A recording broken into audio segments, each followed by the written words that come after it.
positive and negative is what we should address first. And also why in these days, so-called quote unquote good people are going to begin experiencing, as they are now, more turbulence in the future, and how to position yourself properly so that you're not experiencing that. Because as you know, there's a whole thing cooked up here. They call it the last days, and Christians will be persecuted. So in quotes, they say basically good people will be persecuted. Okay. And then you see that now that there's so much negativity out there, good people, like people who want to help you, people who want to do something for you, people that want to give you something, don't expect anything back. That's all on the minimum. Versus people who want to take something from you, and people who want to charge you for something, and people who don't want to help you. That's on the maximum. And then on top of that, when you're in the position of assisting others and helping others, then you get these attacks that you feel like that you don't deserve, because after all, you're here trying to do something good, right? So the truth is that there's more than just two poles. Even in duality, in retrospect. So in duality, you got good and bad, right? That's what most people sum it up to. But let's take it into another scope. You have light and dark. That's in relation to color. You have hot and cold. That's in relation to temperature.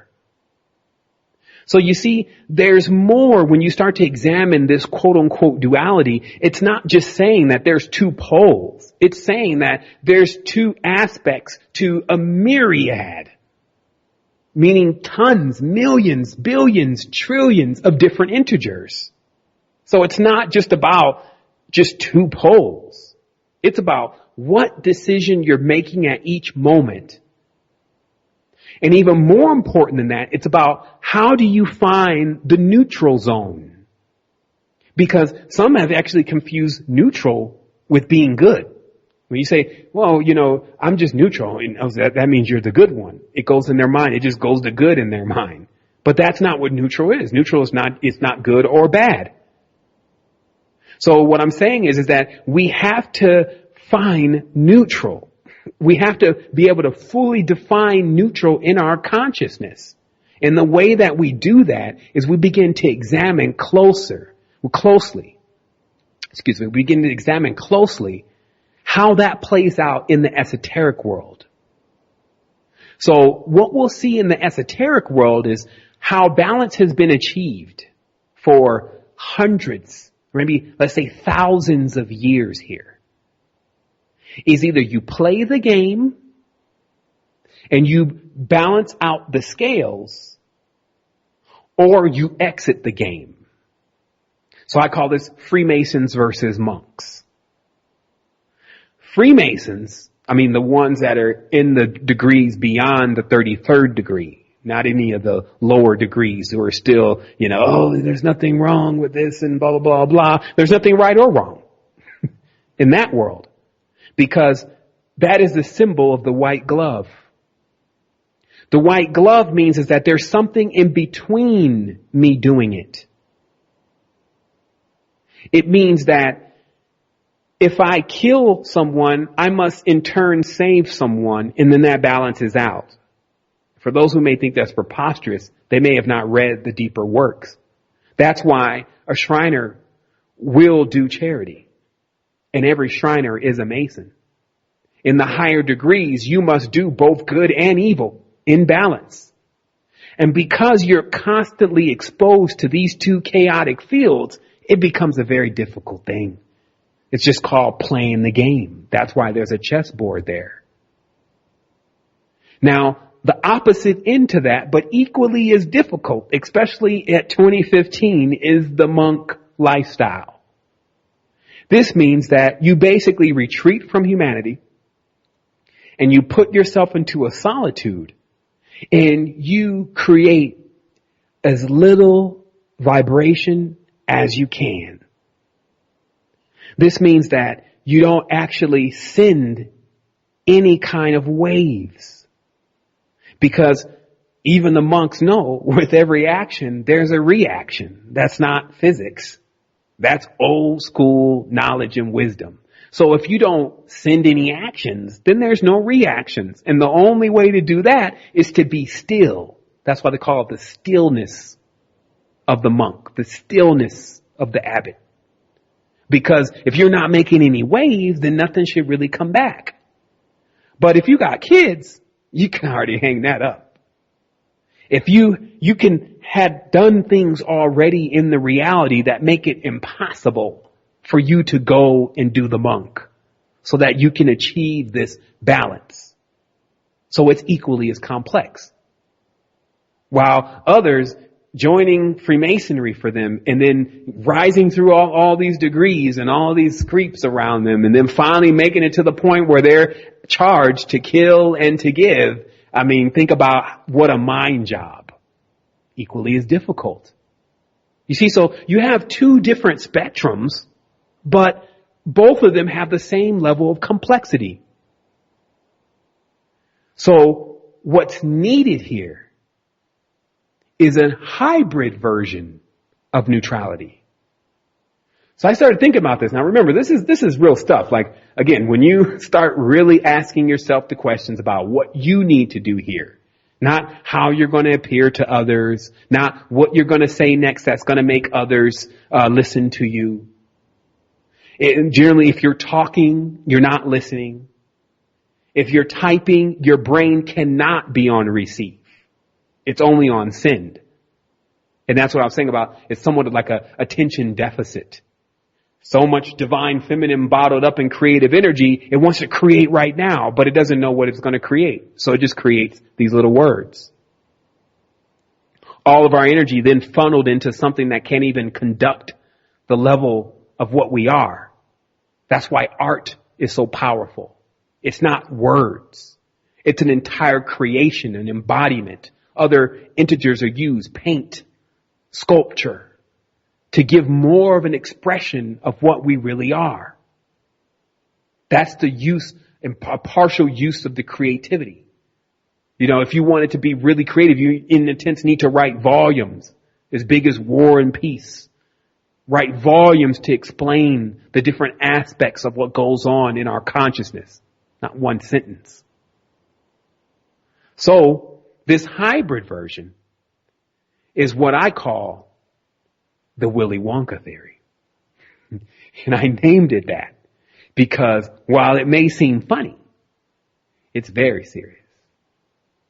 It's a playful term to interpret something that has eluded thousands, if not millions of humans for years about a hybrid version of neutrality beside ultra mysterious and creepy secret societies attempting to weigh themselves on the scales, or ultra seclusive, ultra somewhat boring, non-inventive monks, abbots, lamas. You see? So let us hear it. So when we look into the structure of Willy Wonka, what we'll find is we'll find all the remedies of how you create a hybrid version of neutrality. So the key thing is to never let anything stop your creativity and your want, your desire, and your compassion to assist. But also never allow your passion to assist to put you in a position to where it reaps thorns and thistles and anxiety for you because you're not getting the response that you're looking for, or someone does something to you or something that you're developing. There almost needs to be somewhat of a barrier or a wall between you and them. So notice how Willy Wonka had placed himself inside of this castle or palace that he had created for his inventions. But he never stopped giving those treats and those treasures. There was Scrunches Dillyunches bars. There was everlasting gobstoppers. And that continued to come forth from the factory. But no one knew what was going on inside of the factory. Now, true enough, you'll always have the Oompa Loompas. you'll always have your Charlies. So this means that when you begin to create your space of sovereignty so that you can truly create, because if you're in an environment with all this chaos and you got people that are good, you got people that are evil, and you got people that basically wake up and determine which one they're going to be at every single moment. And here you are. How can you find balance? If the cosmic wind is blowing you left and right, how can you find neutrality when you have frequencies interacting with you all the time? And we never think about this. Like, how is this stuff really affecting us? Are we really impenetrable to it? Or are we already, you can basically say that in the person's mind that is mind controlled, they don't know that they're mind controlled. That's the whole power of it. That's how it was designed. Some people talk, speak, type, write things that they haven't even cleared across their true consciousness because they don't even know where it is, because there's so much interacting on them. They have to pull themselves away to find that space first. You can't find the quiet space inside in chaos. You have to find that space first and then maintain it in chaos, if that's your mission. So that's what you have here, is you have that magnificent palace of yours. That's your body. That's your temple. You have the Oompa Loompas. Those are the structure inside of you, your organs that work for you. And then you have every now and then your Charlies. These are people that you know that harmonize with what you're doing because they're working on the same thing. So then you realize that even old Slugworth, meaning the person who is supposedly the antithesis, the negative component, is even your invention. As you found in the end of the movie, Charlie and the Chocolate Factory, that Slugworth worked for Willy Wonka. It was a necessary component to put in, because if you didn't have that under control, someone else was going to actually try to become that. So think about it. In your life, have you begin to structure, starting from inside, and then going out feet, going out meters, going out acres, in that direction, creating this balanced field for yourself? Because like I said, it may have no value now. Like if you could be, I don't want to put age groups on this, but if you're, 18, 20s, all this stuff, it's going to make only an inkling of sense for 80%. You could be a part of that 20%. You could be a part of the ones who, it's like, he's got an old soul. He's like 19, but he's like already on this. So a lot of this doesn't come till later, until you start realizing the greatest thing to have is your peace of mind. So that way you can create your treasures. You can leave legacies. You can be the one that invents. Because think about it, like billions of people are under this pressure right now. They don't even understand what to do. They're not available for the conversation. They're just in the cosmic wind blowing here and there. They don't get a chance to sit down and realize the Willy Wonka theory. Like, man, it's not that I want to pull away from the world. Because see, remember, that's not what you want to do. You don't want to pull away from the world and then stop up your creative force. That's going to hurt you in the long run. In 2015, we're talking about real time. That may have worked 2,000 years ago. There's no TV. There's no nothing. So it's easy to go within. But now, there's so many demands on your life. You must maintain. So how you maintain, though, is you maintain through your treasures. And the only way you can deliver those treasures is if you put yourself in the right environment, in the right mindset to be able to do that. And that's how important this is. That's how people are making it. Look at Kickstarter. You got equipment such as the Glowforge. This guy makes $27 million in 30 days off of his invention. You can see he's an average guy.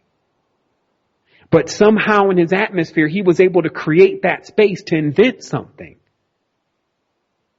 And unless you're pulling from someone else, then you have to find your way in all of this. You're going to have to find your way in the cosmos. So this is not just finding your way in the world.